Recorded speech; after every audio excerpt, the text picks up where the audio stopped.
My name is Dominique Holt. I am the head sprint and long jump coach at Elkhart High School here in Elkhart, Indiana.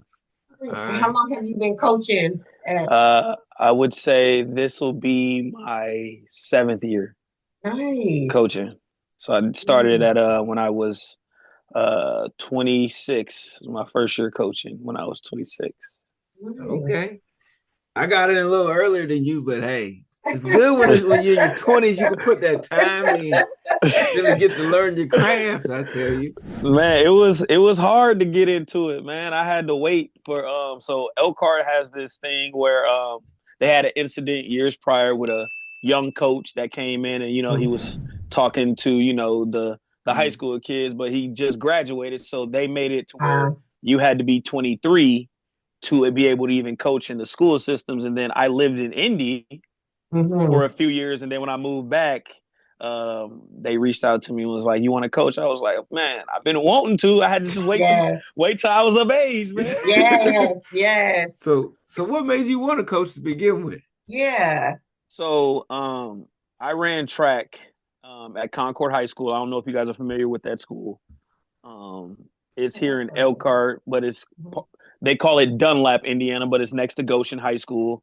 Okay. Um, I ran and then I went off to run at Ball State for a year. Got to Ball State. It wasn't really for me when I got there because I felt like I was a mama's boy growing up, and getting away from my mom that first time, I was like, "Yeah, this ain't for me, mom. I couldn't do it."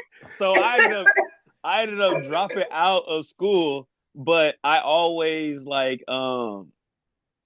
felt like I had more to give back. Like I felt like I let myself down as a runner. And I always like when I was in school, my senior year, I was coaching the younger kids because the coach that I had at the moment, he's still coaching at Concord, but he would always be busy going off like with the sprint group. So when I got done with my sprint events, I'd go over to long jump and I would always like, coach up the younger guys because we really didn't have a long jump coach over there. And I'm the only one who's been to state and, actually know what I'm doing. So a lot of the kids like would always come to me like, "Hey, did I do this right, Dom?" Or, "Hey, what like if how many steps do I need to take on my approach?" So I always felt like I had more to give back in it than besides being a runner. And I felt like the being around it my whole life made me really realize like this is something that, I can do. I didn't realize the impact I would make doing it, but I'm glad I chose it because it's definitely made me look forward to things, daily. That's awesome. What is it you talked about looking forward to it daily? I mean, you speak in our language. What is it about the sport you love? So track, I've been around it my whole life. Like, I don't know if you guys are familiar with Coach Tom Kurth. He was a big legend in Elkhart, but his dad coached at Hobart. My cousin ran track at Elkhart Central High School, and he used to take me to practice when I was literally like 3, 4 years old. I would go to practice and I'm just sitting there just watching him looking around like, man, I don't know what's going on, but I know they're running. So, kids, we imitate what we see. So I would get out Right. there. He was a hurdler and he ended up placing sixth at state that year in the 300s. So I would go out there and try to like jump over the hurdles. And, I just felt like this sport was just meant for me. Like I played football and basketball, but it was just something about the love of track. Like I love to run. Like I'm hmm not no, I ain't finna sit here and say I'm a distance runner, but I was always faster than my peers. So hmm like, and I was like, man, I just feel like this is me. Like I think I'm the only person in my family that talks about track and like my family be like, okay, Dominic, we get it. We get it. You like track. Well, you need to come hang out with us because that's Right. we do a lot of that Right. around here. Right. um, Absolutely. so what do you Yes. say? Like you've been at it 7 years. How would you say you've kind of evolved as a coach over those 7 years? So when I first got into it, it's like, you like a baby trying to walk. I felt like I was learning.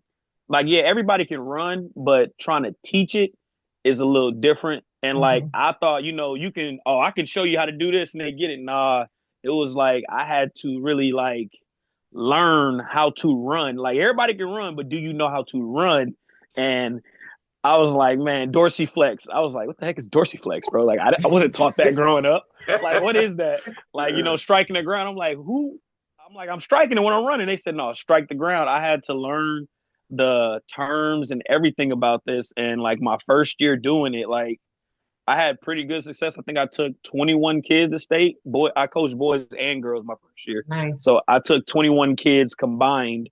And we were conference champ, sectional champ, regional. We got third in regional. Like we had a couple kids that got hurt at our sectional that if we would have had them in regionals, we would have definitely competed for a regional crown. But my first year it was a big eye opener. And I'm glad I did it because it made me want to come back and give back even more because the kids that we had, a lot of them were, I think this was like their only sport for them to get to a university. Like we had Mm-hmm. football and basketball guys, and we had a kid that came out his first year and ended up getting a scholarship to Indiana State. He jumped 6'7" in high jump his first year out. And Wow.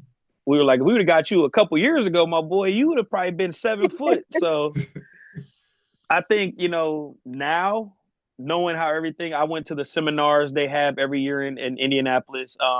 Coach Show up there in Indianapolis, that's my guy. He helps me with some stuff. Like I'll send him videos and he'll be like, yeah, Dom, you're doing exactly what you need to do. And I'll be like, man, like cause he's been in the Olympic field. So it's like, bro, like learning stuff from an Olympian, that's like, it's like heaven to me. I'm like, dog, Mhm. I need everything you got, bro. I'm trying to pick your brain.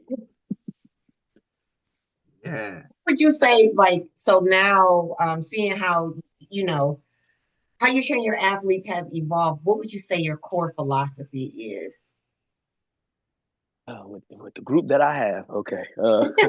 Like I'm not like the group that I have with my philosophy. I tell them like this: like a lot of them come in thinking that oh, I'm good, I can do all this, but I tell them like, look, with track, you basically you're not racing me, you're not racing the person next to you, you're racing yourself.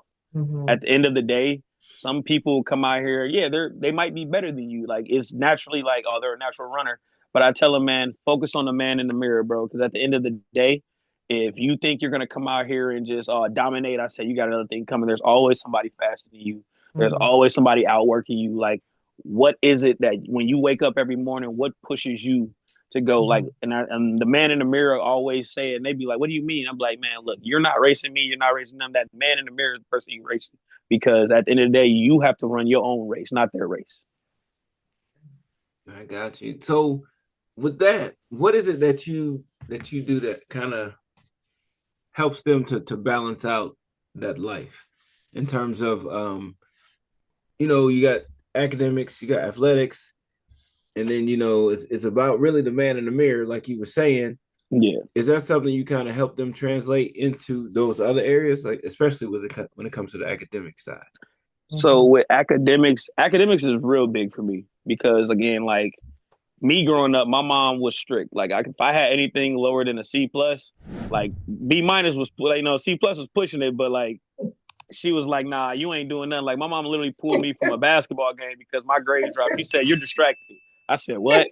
So I've always had, we all had that coach tell us, you are a student Yes, athlete.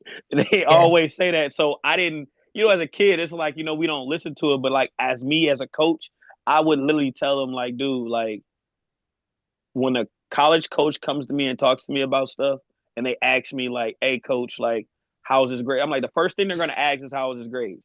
I Hmm. said some of y'all don't realize that your freshman year you messed around. It's gonna be hard to get that GPA. I said you need a 2.5 to really even go to a Division 1 school Hmm. anyway. And I'm like, if you don't have the grades, you're not even gonna run with me because we have a system set up like we do every 2 weeks. We send out a paper, and I need to know what your grades looking like because if your Hmm. grades aren't up to par, oh, you're not running that week. You can Right. practice, but you're not gonna run, and you're gonna be mad because it might be a school you want to race or a person you want to race up against. But if your grades aren't there, I don't play that at all. Like so, helping them balance it. I tell them like we have a study table, so our practice is from like 4:30 to 6:30, but we will not run. With me, I don't run my kids no more than 45 minutes. We get there, we get to it, but then I have them go to the study table, especially the kids who are in our like advanced placement classes, we Mhm. help them like as a tutor help the kids who are struggling in areas that they excel in. That's really Okay. great. So you're That's really really just building a team family, that real family there in terms of right. helping them out and all of that. Now, when it that's actually impressive. I see Yes, that's great. your mom rubbed off on you. Play with them. Man, oh So, y'all know that getting the whoopings that'll rub off on y'all. that's for sure. Now, when it comes to on the track, you coach sprinters and you coach jumpers. How do Yeah. you balance out those two between the sprint work that you need and the technical stuff? How you balance that out? So with me, we get out there, my practice. So we have all our kids stretched together. So with that, we have 9 times out of 10, I don't have no more than 6 jumpers. So like I already limited. I'd be like, all right, look, I know I need these 6. I don't want no more. I know we got kids who can jump. That's why I send them to high jump or I send them to other areas. But with my jumpers, I give them 20 minutes. Like I'll get out there. I'm like, when we should get done stretching, let's get over there. Let's get a couple run throughs, make sure our spot. Because again, like I tell them, we have kids who, well, coach, this board is too big or this board is too small. Well, I'm like, look, let's get over there. Let's get our spot, make sure it's on. And then with me, I have a philosophy. I don't let my kids jump and practice no more than 2 times. If you're on like exactly on the money every time you run through and you're hitting every mark every time, we're only doing 2 jumps and that's it. Ain't no ifs, ands, buts about it because I feel like we have like 6 good jumps in us during the course of a meet any day. So I tell them like, ain't no point of over jumping it. Let's save it because that one day you're feeling froggy. I don't need it at practice. I need it in the meet. So I'm not finna have you jumping your best in practice and like, coach, I just PR. Well, man, it don't count. It ain't at a meet. So I get them over there. It's like 20 minutes for me over there. Like we run through, we get it through. And that's why I said having 6 is easier for me to balance them out. And then I always have a veteran, what I call a veteran jumper over there. So when I'm Mhm. over there, I can go over and do my sprint. Like, if I got to do the baton handoffs or go over there and help with my starts, like I can have that guy over there looking. And then I set up a tripod with a camera Mhm. watching so I can always come back and critique it. Like I'm a student of the game still. So me being able to look at the film, like, okay, his approach was a little he reached on the end of that at the end of his last step. I don't need that right now. All right, I Mhm. need you to go ahead. Let's move back a little bit and let's see. Or if I gotta move him up just a little bit, we can do that. But with sprints, like I said, I get in there. I don't 45 minutes, not even the real full 45 is with me. I try to get them in and get them out because I feel like you overrun your athletes, you're ready to cause an injury. And like I've had success the past 3 years doing that. Mhm. That's great. So, how would you say you help your athletes improve over the course of the season? Because like most athletes in this day and age, they're like, I want to put on spikes the first practice, or I'm trying to pick up where I left off last year. Let's get it. So, how do you help them to be patient, but then also to improve over the course of the season and not peak too quickly? So what I have, we follow the feed the catch program up here. So I don't over like I give my guys that one day where if we gonna get it. Like I tell them like, all right, look, we're not wearing spikes, but y'all, I need y'all to run like y'all got them on, and they don't get it. One day we gonna run our butts off. The next day I give them a day off. Like I don't Mhm. run my kids the full week of practice. Yeah. We may run a total of 3 days throughout the week Mhm. because without the meet days and all that, like during preseason, I'm building them up. Now I don't run indoors during the preseason. Like right now, if it's warm outside, like I said, if it's 40 degrees or higher, oh, we outside. I'm not Mhm. even finna. I don't. I feel like a lot of us do the old school method of running in hallways and everything that causes shin splints. And I've learned with my kids, I get away from that because I haven't had that problem since I switched over to that method. And a lot of my kids now, they're thanking me because like with the old coach that we had prior before that, he was old school, so he would pound and pound, and by the end of the season, they were like when they're supposed to be peaking, they were Mhm. digressing, and it's like yeah. So I start them smooth, and then like I said, we just build on that. Like I'll tell them, hey, we got a time, but by the end of the season, that time is going to get lower and lower and Mhm. lower, and if you're not making it, either I messed up or something that you did, and 9 times out of 10, I'm taking responsibility because I'm the coach. Mhm. I like that. Mhm. What's the involvement that you have your like your parents? How involved are they in your program? And I'm not speaking of like them coming and say, "Hey, coach, why ain't such and such in the relay?" Not that, not that type of involvement. But I'm talking about like supportive, like booster club type stuff. Helping get the word out that y'all have a meet, just that type of thing. Okay. To be quite honest, a lot of people in my area, the Elkhart area, they don't really care about track. I'm gonna be straight up with you. Mhm. But like it's a few of us. Like I know within the last year since I know we're gonna get to that question. But it's a guy on my team that's got a lot of people in the stands now because of Oh, okay. how fast he is. That's why I'm like when I went through, I'm like, I can't even say it early. Just know that we have a set of twins Mhm. that that are dominating the Midwest area. Let's just say that. Mhm. And the parents don't understand that until I myself or like the head coach post. We have like a page on Facebook called Elkhart Track, and like me, I would post on my social medias like, "Hey y'all, we got a good meet against our rival. We need y'all there to support." We got like always a group of like alumni that will show up, but like I don't think the parents in my area realize how important track is to some of Mhm. these kids, or just being at the meet. And far as like the booster wise, we have a lot of alum that Mhm. basically come back and like they'll write us a check and be like, man, like, good job, coach. Y'all guys are doing what y'all need to do. Like we just got a new facility built, like a training facility that just got built.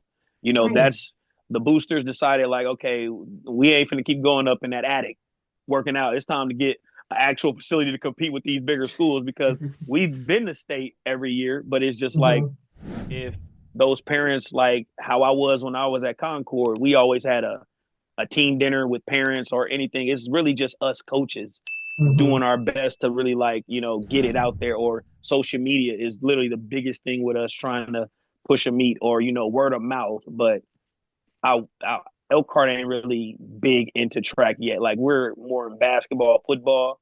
Oh, that's Mhm. So that's everywhere. Yeah. yeah, So Yeah. how would you say, I mean, with that, because yeah, that isn't like everywhere. It's like, oh, you should need to come out and run track. I was looking at the girls on our basketball team for North Central, like you need to come out. But then with that, how do you attract new talent, right? Because for most athletes, it's like I want to play football, I want to play basketball. It's every sport other than track. So um, how do you attract that new talent to come and check track out? when we go to state and my boys come back with some hardware and they be Yeah. like, dang, or you already know how it is now. When kids go to state or they got Yeah. their little highlight video, everybody's sharing it.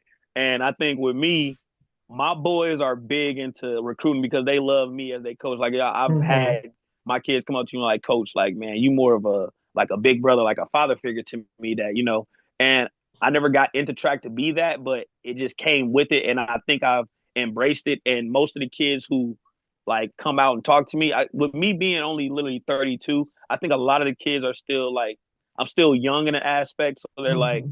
yeah, coach, like coach know what you're talking about. Instead of having like a coach that's like, like in their 60s or like late 50s, still trying to coach them how they were getting coached back in the 90s. I'm like, you got to switch things up. Kids aren't how they used to be. And I think my kids help me out with be like, man, hey, Coach Holt, hey, man, he gets you where you need to go. And then my, college, getting kids into college rate is improving, year by year because I might have one kid go this year, but last year, I've had we had a kid come out his first year do high jump. Last year he jumped 6'4". Now he's at Indiana Tech jumping over 6'7". I got a kid running at Indiana Tech, right now as a sprinter. Then I got a kid that just committed to Marion. Then I got a kid that's getting D1 looks right now. So Hmm. I think them seeing that, oh man, like I don't got to get my body bruised up in football. I can go run track and get a better opportunity. Or basketball didn't work out for me, but I'm faster than everybody. So maybe give it a try. Or like I will go in the school and like be like, man, if you come out, I promise you this. I can't guarantee you that you'll get a D1 scholarship, but I promise you, if you come and believe in everything that I'm telling you, I can get you where you need to go. And I mean it. Like you may not get a full ride, but you're gonna get some money to a university that you never thought you would even be doing. Some of these kids are first time college kids in their Yeah. family. So like I be trying to just push that like Don't you want to be that first kid to like make a change? Like, don't you want to get out of Elkhart and like better yourself? This sport can get you there. That's great. That's great. That's that young energy. I Yes. like it. No, because like the way you talk, you remind me of me. Like when I first got in, that was the same way. Not that I Yeah. don't do it now, but the way the schedule's set up now, I'm not as hands-on in deep because Yeah. just the way my schedule is now. But yeah, I'm with you though. I'm with you. Yes. Yes. So as you look into the future of your program, and I mean, and that you let us know a little bit about some the twins that you have, but what are your hopes for your program? What are the goals for your program this year? So last year I took my 4x1, my 100 and 200 runner, and we had a miler go to state. Everybody got a medal last year. Nice. My 100 runner was 10th. He was one spot out from being on the podium, and it's because he had a late start, but he runs his top end is like no allows, and it's no joke. He may start off slow, but within that 60 to the end, the kid just it's a natural thing. It's like nothing I can teach him. It's he has it. I got a lot of young guys. I hope that step up this year. Because I had what three, almost four guys under 11 last season, and two of those guys are returning. And then I got a sophomore and a couple seniors that were around that 11.5 to 11.3 mark that I feel like have been working this off season that will push us over that top because again, we didn't win our conference. We got second to Penn High School. And I feel like we were like one or two spots off last year and it wasn't like something that I could have done. It was just again, it's just their race that day. We may beat them in the regular season, but on conference meet, it just may be their day. So winning conference and at least competing for a sectional or regional crown because I feel like we're due. We have the talent. Elkhart was one of those areas where if you either got it or you don't, and like a lot of the kids don't use their talent the way that they should, and like me getting them out there is like, hey, we got an opportunity, and like I feel like a bunch of the newcomers we got to from the basketball team and the football team this year can help us literally reach that peak, and it's like I'm just so excited for it because I don't even realize that I don't think they realize the amount of talent that they have this season. It's like, boy, y'all finna make some noise. And I got a kid right now that just sent me a video while I'm on this. He just sent me a video. I told him if you running today, send me a video. He just sent me a video. I was like, Coach, I just did it. So I'm like, I'm even hyped now because that's one of the twins. Speaking of those ones, now I know if we were college coaches, yes. Yeah. I'm gonna let you go ahead and run your list. Who you got for us? All right, look. All right. Get drink water for that one. Look, so their names are Alfonso and Alonzo Newburn. Okay. They are they some they got it, and I love their story because both of them were they don't mind. I told them I was going to tell them this because they know about this interview. They're both premature, and one of them has a hole in his heart, and he was told and that's Alonzo. He was told he was never gonna that he wasn't supposed to live past a certain age. He was never gonna do this. They were had some problems when they were first born, and to see them come up and the way they are now, they've overcome so much, and it's like me coaching them, I'd be so proud. Like they don't realize, like, dog, I'm proud of y'all. And it's like Alonzo is the one who came out his first year out last year. This kid came out, won conference, won sectional, won regionals, literally in all his events, and then got to state in 3 events his first year, walked away with 2 medals. Nice. Then you got his brother Alfonso. Kid was 9th place in the 60 indoor hurdles. And not the hurdles, the 60 indoor sprint last year. But it wasn't because he didn't do good. He had a bad start. And I seen it because he stepped out instead of forward. And you can tell he just didn't get back into it. But the kid is, when I say they're determined to do some damage this year. And I'm so proud of them because they're finally like realizing, like, man, we were told we can't, and now we can. What are you talked about your 100-meter runner? It wasn't one of the twins, right? No, Their it was place. Alonzo. Yeah, Okay, it was. yeah. Okay, So okay. he got fourth in state last year. His first year out, he went 21-5 in the 200. Wow. He went Wow. 10-7 in the 100. And the crazy thing is, he would have made it to the finals, but let me tell you, he started late, caught everybody, and at North Central they had the setup a little different.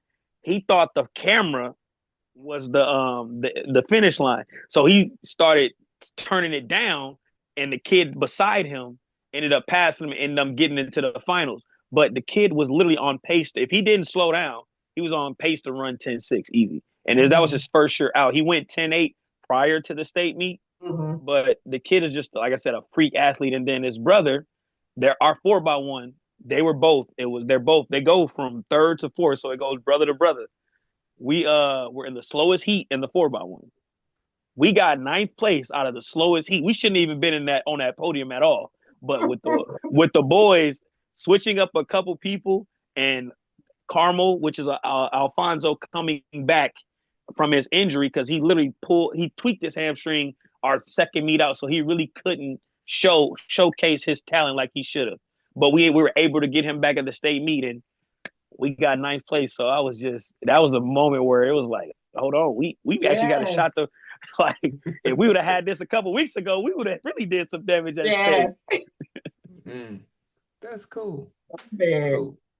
Love Well, it. Coach, if people want to follow along and kind of get an idea of what's happening with the team, is there a social media that they should go to? I know you mentioned the Facebook page earlier. Yeah. So my Instagram is coach_Holt 25. If you just type in that or Dominique Holt, DOMINIQUEHOLT, it'll pop up my page. I post everything on my story, the full link to anything, or if they want to really lock in, go on Elkhart Track and Field. Our schedule is posted up there, and the Elkhart page definitely displays a lot of our stuff. And at some meets, they broadcast it live. Nice. Coach, we appreciate you joining us. And I appreciate Absolutely. y'all. We're Thank excited to y'all. see how the season turns out for you and wishing you the best of luck. You got us hyped. Man, look, man, I appreciate y'all for even giving me this opportunity to even put Elkhart out there. Yes, yes, absolutely.